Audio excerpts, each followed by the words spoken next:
200 সওয়াব দিয়ে আপনি জাহান্নামের জান্নাতের দিকে রওনা দিছেন।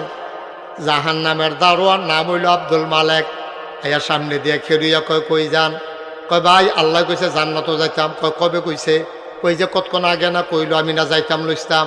কয় মাইদে কোনো ঘটনা ঘটছে নি? কয় তো 200 সওয়াব কন্ট্রাক্টর দিয়া লাইছি।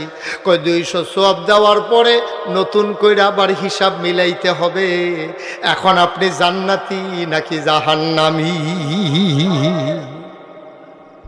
হিসাব না মিলাই আমি তো যাইতেন দিতাম পারতাম না। আমার দায়িত্ব হইলে এমনি হিসাবটা মিলাইল তো লন আবার যাই আইয়েন মিজানের কাছে আইয়েন ফাল্লার কাছে আইয়েন একটু মাপ দেওয়ান লাগবো।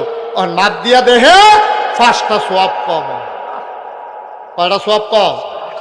আপনার তো 200 সওয়াবের ভিতরে 195টা উঠছে গিয়া আর ওখান সওয়াব কম হয় কয়টা? 200 দিয়া লাউনে 5টা কম হয়। ওখান জাহান্নামের ফেরেশতা কয় কিতা ভাই সাহেব মাপ দিছে? করিম ভাই সাহেব মাপ দিছো? কয় হ। কয় কিতা রেজাল্ট কিতা আইছে?